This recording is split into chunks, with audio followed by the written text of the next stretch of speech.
Bom, gente, então vamos lá. Então a gente tá falando de The Girl with the Make-Believe Husband, da Julia Quinn, na sequência dos Rockesby. Eu já falei um pouquinho mais sobre, tipo, o ambiente total no outro vídeo, então eu não vou me repetir aqui. Se você não assistiu o outro vídeo, eu recomendo que você assista, porque dá um cenário de fundo. Tudo bem que você leu o livro, então provavelmente você já sabe do cenário de fundo. De qualquer maneira. O que acontece? Eu gosto da Cecília, sim, eu gosto da Cecília. Ela é uma pessoa que sabe o que quer, ela é determinada, ela vai lá, ela faz. E ela não trabalha muito bem com as consequências, pra ser bem sincera. Então tudo bem. Então ela começa a mentir que ela é esposa do Rockesby. Ok, numa boa, eu entendo. Ela queria cuidar do moço. Ok, ela cuidou do moço, o moço acordou, o moço tá desmemoriado. Ela tomou vantagem dele? Meio que sim, né? Porque ela viu que ter o nome Rockesby ajudava ela na busca pelo irmão dela. Então ela resolveu, tipo, não, eu vou ficar só mais um pouquinho, não, eu vou ficar mais um pouquinho, não, mas eu vou ficar mais um pouquinho, não, mas... E assim, até ele recuperar as memórias dele. E ela foi meio que pega no pulo. Então essa parte eu não gostei. Eu achei que ela teve muitas oportunidades de conversar com o Edward. Nossa, pelo personagem Edward, pelo fato do Edward ser apaixonado pela Cecília, mesmo antes, mesmo durante a época das cartas, eu tenho certeza absoluta que se ela falasse, viu, é o seguinte, a gente não casou, não teve nada de casamento, calma aí, casamento por, eu esqueci o nome, mas é tipo um formulário, eu não lembro o nome, é proxy marriage em inglês. E eu vou botar a tradução aqui embaixo, porque eu pesquisei a tradução, mas eu não lembro agora no momento. Então, assim, ela teve muito momento pra falar assim, a gente não casou, desculpa, foi só uma desculpa pra eu poder, tipo, ficar ali junto com você, garantir que você tava sendo bem tratado. Então, assim, ele super ia entender e, obviamente, ia levar pro romance deles. Mas ela não quis seguir por esse lado, então tudo bem, cada um com suas escolhas. Mas eu realmente, eu não condeno, mas eu não gostei. O Edward, que nem eu disse no outro vídeo, ele é muito... Por ele estar sem memórias dos últimos 3 meses, ele meio que só responde aos estímulos externos. Então, isso tira um pouco da personalidade do personagem. Você conhece mais ou menos a personalidade dele enquanto ele ainda tá sem memória, só que é muito vago e você não sabe se ele tá assim porque ele não lembra como ele meio que mais ou menos é. Porque, na verdade, não é exatamente isso, porque ele lembra a partir de 3 meses pra trás. Só que, de qualquer maneira, você não sabe exatamente se é assim que ele responderia naturalmente, ou se ele só tá assim porque, bem, ele tá sem memórias, ou se... Eu não sei. Então, isso você realmente não consegue conhecer muito do personagem até ele recuperar as memórias, e pra mim isso é um pouquinho... Ele segura um pouco a história e eu acho legal, por um lado, porque você consegue bater os dois lados, então você consegue ver se ele aqui sem memórias é a mesma coisa dele aqui com memórias. Então, e isso é um fato, isso acontece. Ele é super bonzinho, ele é super amável, ele super quer, tipo, superar as expectativas da Cecília enquanto ele ainda tá sem memórias, e quando ele consegue as memórias ele continua nisso, só que ele fica um pouquinho estressado, que eu concordo plenamente com ele, porque literalmente ele meio que dormiu com uma mulher que não é casado e isso é errado no passado, então na cabeça dele ele fez um mal, tipo, gigante. Então, obviamente, ele vai estar bravo com ela, porque ela fingiu ser a mulher dele e ela não parou ele nesses momentos de intimidades. Então, basicamente, compreensível, no mínimo. E eu gostei do fato que, assim, mesmo... Você vê muito não é um pouco de contradição.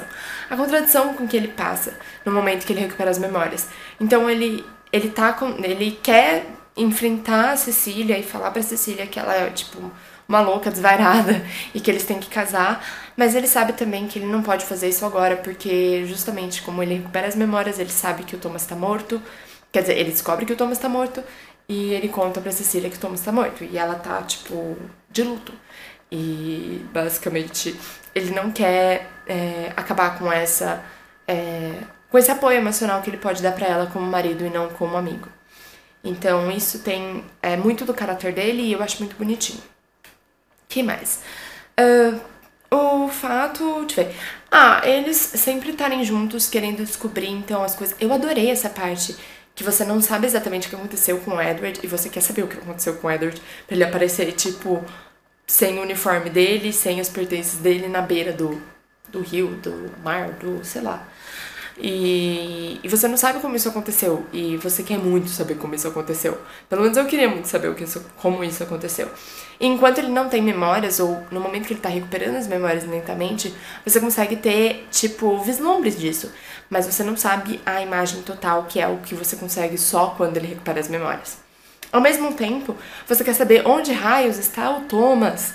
Porque ela chega nos Estados Unidos, ela começa a procurar o Thomas, todo mundo fala que o Thomas, tipo, tá numa missão, ou ele sumiu, ou qualquer que seja a coisa. Ninguém quer falar nada pra ela. A partir do momento que ela vira a senhora Rockersby, as pessoas começam a se interessar mais em passar uma história pra ela, só que ninguém fala exatamente o que aconteceu com o Thomas. E, de novo, a gente só vai descobrir quando o Edward recupera as memórias dele, que aí ele recebe a informação real.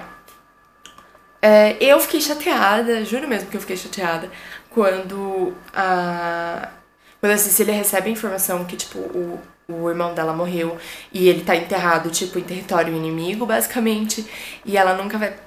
nunca vai poder, mas ela não pode ir lá no túmulo dele. Eu acho que, nossa, gente, eu fiquei chateada, porque eu imagino que deve ser isso, gente. Deve ser, tipo, muito péssimo.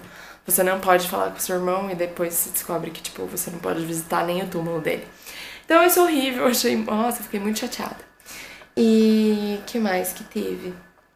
Nossa, e aquela velha infeliz no fim do livro.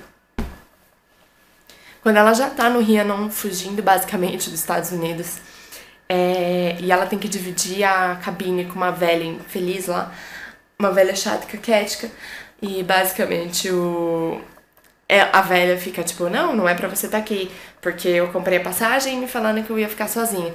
E a Cecília explicando com toda a paciência e, tipo, bondade do universo, falando assim, não, senhora, eu acabei de comprar minha passagem. Então, assim, eu achei muito engraçado, mas eu achei, tipo, eu fiquei com ódio da mulher. Se eu fosse a Cecília, eu ia jogar a mala na cabeça dela.